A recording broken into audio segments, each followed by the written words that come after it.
रवि जो है रिसेंटली जो यूपी यूएमएस के एग्जाम का रिजल्ट आया है उसमें ऑल इंडिया 32 रैंक पे चयनित हुए। पढ़ाई के दौरान आपने थ्योरी पे ज़्यादा फोकस किया या एमसीक्यूज क्वेश्चन करते थे? आजकल क्या है कि बेसिक बेस उठाता है एग्जामिनर। ऑफलाइन बैच पढ़ने से पहले आपको कितना कॉन्फिडेंस था एग्जाम में सेलेक्ट होने का? क्वेश्चन के चक्कर में छोटे छोटे भूल जाता है। जब कोचिंग खत्म हो जाता है बच्चे एग्जाम भी देते हैं लेकिन वो कंटिन्यूटी नहीं रहती है, तो आपने इस पे क्या काम किया? राह जहाँ तक जाएगी राहगीर वहाँ तक जाएगा, तुम दरिया से क्या पूछ रहे हो नीर कहाँ तक जाएगा। इस धनु की डोर निशाना साधो अपनी मंजिल का, बाकी बाद में देखेंगे कि तीर कहाँ तक जाएगा। या प्यारे दोस्तों, आज अपने मंजिल की राह में एक और निशाना साधते हुए एक और सफलता को प्राप्त करके हमारे बीच में है हमारे B4 बैच के ऑफलाइन स्टूडेंट रवि जो है रिसेंटली जो यूपी यूएमएस के एग्जाम का रिजल्ट आया है उसमें ऑल इंडिया 32 रैंक पे चयनित हुए, यानी कि इनकी 32वीं रैंक है ओवरऑल इस पूरे एग्जाम के जितने भी कैंडिडेट थे उनमें से। तो मैं बता देना चाहता हूं कि रवि जो है, सबसे पहले तो रवि आपका स्वागत है उत्कर्ष के ऑनलाइन प्लेटफॉर्म पे। रवि को पहले भी आप लोगों ने उत्कर्ष के ऑनलाइन प्लेटफॉर्म पे देखा होगा, जो हमारे पहले के बच्चे हैं, कि रवि की जो पहली सफलता थी वो इनके 4th ईयर के एग्जाम के साथ में इनको मिली थी, जब ये कोचिंग ले रहे थे और उस समय इनका 4th ईयर का एग्जाम भी था और 4th ईयर के एग्जाम के साथ में इन्होंने नॉर्थ सेट का एग्जाम दिया और इन्होंने नॉर्थ सेट को क्रैक भी कर लिया। हालांकि ये उस समय एलिजिबल नहीं थे तो इनको एम्स अलॉट नहीं हुआ। उसके बाद में इन्होंने एक और नॉर्थ सेट का एग्जाम दिया जिसमें इनके पसंद की रैंक इनको मिली नहीं, और इस बार यूपी यूएमएस में इन्होंने कमाल कर दिया और रैंक भी इनके पसंद की है और वो है ऑल इंडिया 32 रैंक। तो आपको सबसे पहले बहुत बहुत बधाई रवि। कैसा लग रहा है आपको? बहुत अच्छा लग रहा है सर। हाँ, तो आपने जब 4th ईयर के साथ में एग्ज़ाम दिया था और उस समय आपका सिलेक्शन हो गया था लेकिन उस समय रजिस्ट्रेशन नहीं था, तो आपको क्या लगा कि मतलब आगे होगा या नहीं होगा, या ऐसा कोई डर आपको उस समय? दुख तो हुआ था सर, क्योंकि हो रखा है सिलेक्शन और आप जा नहीं सकते, तो इस चक्कर में दुख तो होता ही है। लेकिन सोचा अगला तो देना ही है, अब तो एलिजिबल है, नेक्स्ट कोशिश करेंगे, लेकिन उसमें भी नहीं हुआ। फिर कोशिश जारी रही और इस बार अच्छी रैंक है। तो अब ये जब रिजल्ट आया था तो आपने सबसे पहले किसको बताया रिजल्ट? पापा को कॉल किया था सर। घर पे था, फ्रेंड का कॉल आया कि मतलब रिजल्ट आ गया है, रैंक बताई उसने। उसके बाद पापा को कॉल किया। पापा ने बोला अच्छा है। अच्छा, पापा को खुशी हुई होगी बहुत ज़्यादा, है? अच्छा रवि, आपका ये 3rd एग्जाम था, इससे पहले 2 नॉर्थ सेट के एग्जाम दिए। नॉर्थ सेट का पहला एग्जाम आपने क्रैक कर लिया था, है ना? तो उस समय आप कोचिंग ले रहे थे या कंप्लीट हो गया था? उस समय सर कोचिंग चल रही थी आपकी, आप B4 बैच के। तो उस समय पढ़ते हुए आपने एग्जाम दिया, आपका सिलेक्शन भी हो गया, तो एक अंदर वो तो रह ही गया होगा कि मेरा अब आगे एग्जाम होगा तो आराम से हो जाएगा। लेकिन जब आपने 2nd एग्जाम दिया और उस समय आपकी रैंक जो है अच्छी नहीं लगी, आपको पसंदीदा चीज़ नहीं मिली, तो आपको कैसा फील हुआ? सर उस समय क्या है कि जिस समय हुआ था उसमें समय एक ही पेपर हुआ करता था, और जब नेक्स्ट टाइम हुआ था पेपर का पैटर्न चेंज हो गया। अच्छा, जो इस बार जो पेपर हुआ था 100 क्वेश्चन के 2 पैटर्न हो गए। नॉर्थ सेट 5 में पैटर्न चेंज हो गया था, तब हुआ नहीं, रैंक भी थोड़ी दूर थी। और फिर नॉर्थ सेट 6 में रैंक नज़दीक में थी लेकिन उतनी नहीं थी कि मिल सके एम्स, तो उस चक्कर में नहीं हुआ, तो वो पसंदीदा नहीं मिली आपको रैंक। अच्छा, इस यूपी यूएमएस के एग्ज़ाम को आपने दिया, हालांकि इस एग्ज़ाम में नेगेटिव मार्किंग नहीं थी, तो आपको क्या लगता है नेगेटिव मार्किंग नहीं हो तो ज़्यादा अच्छा है? नहीं, ऐसा नहीं, नेगेटिव मार्किंग होनी तो चाहिए। हाँ, उसे कंट्रोलिंग रहती है, क्वेश्चन कितने अटेंड करने कितने नहीं। हाँ, पर नेगेटिव मार्किंग नहीं होती तो आप सारी कर सकते हो। हाँ, वो तो है सर। हाँ तो फ्री होके खेल सकता है आदमी, है ना? तो इस एग्ज़ाम में नेगेटिव मार्किंग नहीं थी, शायद हो सकता है आपके थोड़ा पक्ष में रहा हो, है ना? कि आपने आराम से, मतलब वो चिंता नहीं थी कि मेरे गलत ना हो जाए, तो आपने जो है लगातार आप करते गए और आपके ज़्यादा अच्छा मार्क्स आ गए, ऐसा कुछ था। अच्छा, जब आप पढ़ाई कर रहे थे अभी, क्योंकि आपका ऑफलाइन बैच तो खत्म हो गया, तो ऑफलाइन बैच के बारे में कैसा था आप जब ऑफलाइन पढ़ रहे थे उत्कर्ष का? अच्छा था सर, सब फैकल्टी वगैरह बहुत अच्छी थी। मतलब ऑफलाइन बैच पढ़ने से पहले आपको कितना कॉन्फिडेंस था एग्जाम देने का, एग्जाम में सेलेक्ट होने का? सर वो तो शुरू में सबको होता ही है कि मतलब हम जाएंगे, हम पढ़ेंगे, हम करेंगे, हम सिलेक्शन लेंगे, ऐसा सबके मन में होता है, तो मेरे मन में भी था। और उस समय परिणाम पॉजिटिव भी आया इस चक्कर में। और उसके बाद में फिर कोचिंग कंप्लीट होने के बाद तैयारी चलती रही, लेकिन नहीं हुआ तो फिर कंटिन्यू रखते रह गए। आप भी बोलते हो निरंतरता जरूरी है, तो फिर वही करते गए, नहीं हुआ तो नहीं हुआ, चलते रहो आगे, करते गए और फाइनली हो गया। फाइनली हो गया।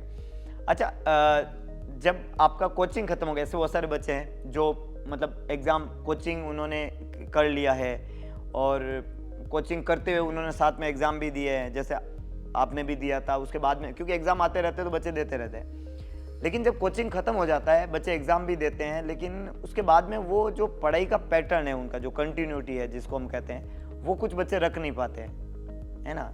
हर एग्ज़ाम को देते तो है लेकिन वो कंटिन्यूटी नहीं रहती है। तो आपने इस पे क्या काम किया? सर मेरा कंटिन्यूटी था, मैं कोचिंग कंप्लीट होने के बाद में मतलब कंटिन्यू किया, लाइब्रेरी जाता था और कहीं ज़्यादा नहीं था। 6 महीने मैंने नॉट सेट 5 से नॉट सेट 5 के बाद से ज्वाइन कर रखी थी लाइब्रेरी। उसके बाद जब मैं नॉट सेट 6 तक कंटिन्यू लाइब्रेरी में था और कहीं था नहीं, तो सुबह से शाम तक बस वही था, पढ़ाई करो बस। अच्छा, तो मतलब इन्होंने, रवि का कहना है कि इन्होंने जब कोचिंग कंप्लीट कर लिया उसके बाद में इनका ये था कि इन्होंने एक लाइब्रेरी ज्वाइन कर लिया, वो वहीं बैठ के पूरे दिन पढ़ते थे और अपनी पढ़ाई को इन्होंने कंटिन्यू रखा। पढ़ाई के दौरान आपने थ्योरी पे ज़्यादा फोकस किया या एमसीक्यूज क्वेश्चन करते थे? थ्योरी एमसीक्यू दोनों सर। दोनों ही साथ में करते? अच्छा, तो टेस्ट लगाते थे ऑनलाइन, तो स्कोर क्या रहता है आपका टेस्ट में? टेस्ट में तो सर बहुत अच्छा था क्योंकि मेरी रैंक अंडर 30 आती थी हमेशा ही, लेकिन नॉट सेट में हुआ नहीं, फिर भी नहीं हुआ इतनी अच्छी रैंक आने के बाद। अच्छा, जब आप ऑनलाइन टेस्ट देते थे तो आपकी रैंक बढ़िया आती थी, लेकिन एग्ज़ाम दिया तो उसमें आपके सही नहीं हुआ था। तो कहीं ना कहीं एग्ज़ाम जब आपने एलिजिबल होने के बाद में दिए नॉट सेट के, उनमें नंबर कम आ रहे थे, तो उसका बड़ा फैक्टर क्या निकल के सामने आ रहा है? अटेम्प्टिंग ज़्यादा कर रहे थे या नेगेटिव मार्किंग ज़्यादा हो रही थी? नेगेटिव सर 15-20 तो हो ही जाती थी नेगेटिव मार्किंग। जितना अटेम्प्ट करते थे उसमें 15-20 गलत हो जाते थे। तो ये गलत होने के पीछे क्या पर्पज़ है? मतलब आप सर कई बार क्या होता है कि हम पढ़ते क्या है, समझते क्या है, वो भी होता है, और कई बार अलग अलग तरीके के क्वेश्चन भी आते हैं, नए नए भी आते हैं। उस चक्कर में अटेम्प्ट कभी कभी हो जाते तो वो भी हो भी सकता है कि सही हो जाए और गलत भी हो जाए, दोनों फैक्टर है तो फिर गलत हो ही जाता है। बिल्कुल, यहाँ पे बहुत इंपॉर्टेंट बात बोली रवि ने, ये सभी बच्चों के लिए सीखने जैसी है कि जब हम एग्ज़ाम को देते हैं बच्चों, तो एग्ज़ाम अटेम्प्ट करते समय हमें लगता है कि हाँ ये सवाल हमें आ रहा है, लेकिन हमारा जो सवाल का रीडिंग है, हमारा सवाल का जो इंटरप्रिटेशन है, वो गलत इंटरप्रिटेशन हो जाता है। हम ऑप्शन को गलत इंटरप्रिटेट कर जाते हैं, उस चक्कर में हम अटेम्प्ट तो कर लेते हैं, लेकिन उसको इंटरप्रिटेट हमने गलत किया, सही से ढंग से पढ़ के समझा नहीं, तो फिर वो हमारा गलत हो जाता है। और नेगेटिव मार्किंग यूपीयूएमएस के एग्जाम में तो नहीं थी, लेकिन नॉर्थ सेट के पेपर में तो 1/3 रहती है, जो आपकी रैंक को बहुत ज़्यादा अफेक्ट करती है। तो रवि का ये अच्छा कहना है और ये अच्छी बात है कि इन्होंने जो है इस बात को जरूर पकड़ा है। इन्होंने खुद तो गलती की है, लेकिन अब इनको पता है कि नेगेटिव मार्किंग में इन बातों को ध्यान रखना होता है कि हम अटेम्प्ट तो कर लेते हैं, लेकिन हमारा जो समझने का तरीका है वो कहीं ना कहीं मात खा जाता है। तो आप जब एग्ज़ाम दे रहे हैं तो इस बात पे जरूर फोकस करें। अभी नॉर्थ सेट का एग्ज़ाम है तो उसका इंटरप्रिटेशन सही होना चाहिए, है ना, तो वो फिर गलत होने की संभावना थोड़ी कम हो जाती है। अच्छा, नॉर्थ सेट का जब आप एग्ज़ाम देते हैं, रवि आपने दिए हैं, तो आपकी अटेम्प्टिंग कितनी रहती थी on an average? Sir north set 5 में तो 91 थी मेंस में, और नॉर्थ सेट 6 में थी मेरी 84। 91 और 84 अटेम्प्टिंग है, नो डाउट, लेकिन आपको ऐसा नहीं लगता कि थोड़ी सी ज़्यादा है ये, है ना? क्योंकि ऑन एन एवरेज जब नॉर्थ सेट का कोई बच्चा एग्जाम देता है, बच्चों इन्होंने 91 और 84 किया है, तो थोड़ी रैंक अफेक्ट हुई है ना, रैंक वो नहीं मिली जो ये चाहते थे, हमने ये बोला। तो मेरे कहने का मतलब है कि जब आप अटेम्प्ट करते हैं तो आपकी अटेम्प्टिंग सोच समझ के करनी होती है। वैसे नॉर्थ सेट के एग्जाम में 80 तक अटेम्प्टिंग, नेगेटिव मार्किंग कम करते हुए आप करते हैं तो वो सेफ है, एज कम्पेयर टू कि आप 91 करके 20 गलत करें। मेरा ऐसा मानना है कि 75 to 80 करें और उसमें 2-4 गलत हो जाए तो चलेगा, लेकिन इससे ज़्यादा गलत हमें फिर एक्सेप्टेबल नहीं होता है। ये बात आपको खास तौर पे नॉर्थ सेट के आने वाले एग्जाम में ध्यान रखनी होती है। तो अब जितने भी बच्चे तैयारी कर रहे हैं, क्योंकि हमारा जो इंटरव्यू का मेन मोटो होता है कि उन बच्चों को वो दिशा और दशा देनी है ताकि वो अपनी तैयारी को थोड़ा और अच्छे से कर सके, तो आप क्या कहना चाहोगे? यही सर कि कंटिन्यूटी बरकरार रखें, थ्योरी कंप्लीट करें, एमसीक्यू लगाएं, और जो सर नॉर्थ सेट क्लास लेते हैं सर नॉर्थ सेट सीरीज की, वो जरूर देखें, उससे बहुत ज़्यादा बेनिफिट होगा। हाँ, वो भाई सबको करना है। रवि ने कहा है सुबह 6 बजे सबको उठना है, तो 6 बजे जो क्लास होती है नॉर्थ सेट सीरीज की यूट्यूब पे, वो तो आपको लेनी है, साथ में थ्योरी आपको, रवि का कहना है कि अच्छे से लेके पढ़ना है। और क्योंकि सर आजकल क्या है कि 2 पेपर हो गए हैं, तो आजकल वो पहले की तरह, पुराने वाले की तरह बड़े बड़े क्वेश्चन आते नहीं है, तो अब वो मतलब ही नहीं है कि आप बड़े बड़े डीप में जाके पढ़े, क्योंकि आजकल क्या है कि बेसिक बेस उठाता है एग्जामिनर, उस चक्कर में क्या है हम वो बड़े बड़े क्वेश्चन के चक्कर में छोटे छोटे भूल जाते हैं और हमारे गलत होने, नेगेटिव के चांसेस ज़्यादा हो जाते हैं। बिल्कुल, तो प्रैक्टिकल चीज़ों का थोड़ा ओरिएंटेशन रहना चाहिए। बेसिक चीज़ें ज़्यादा पूछी जा रही है एग्जाम के अंदर, और अब वो बड़े प्रश्न नहीं, वो छोटे छोटे प्रश्न ही आते हैं और वो हमें कन्फ्यूजन क्रिएट करते हैं। तो हमें अगर कंसेप्ट क्लियर है और हमने उन प्रश्नों को कहीं ना कहीं सुन रखा है, उनके बारे में जान रखा है, तो फिर उनके सही होने की संभावना ऑटोमेटिकली ज़्यादा हो जाती है एज कम्पेयर टू कि वो गलत हो हमारा। ऐसा रवि का मानना है। तो रवि, कई बार अप्स डाउन आते हैं लाइफ में, और उस समय जो स्टूडेंट होता है वो थोड़ा डीमोटिवेट हो जाता है, उसको थोड़ा मतलब वो उस समय खुद को वहाँ पे नहीं रख पाता है। फेलियर के बाद में तो स्पेशली लगता है। तो आपने जैसा बोला कि मेरा सिलेक्शन नहीं भी हुआ फिर भी मैं कंटिन्यू रहा सर, तो क्या ऐसी चीज़ है जो आपको वहाँ से उबार के वापस लाई कि भाई कोई बात नहीं, हम दोबारा मेहनत करेंगे? सर जैसे आप बोलते हो कि अब इन पास कुछ है ही नहीं खोने को, हाँ। तो फिर मलाल किस चीज़ का। तो मेहनत करनी तो जरूरी है, और जो चीज़ का सपना देख लिया वो तो प्राप्त करना ही है बस किसी भी हालत में। और उस समय सर रिसेंटली पास आउट हुआ ही थे, तो वो दिक्कत नहीं हुई, कोई नहीं हुआ तो अगला आने वाला है, उसके लिए तैयारी करी, बढ़िया तैयारी करी सर।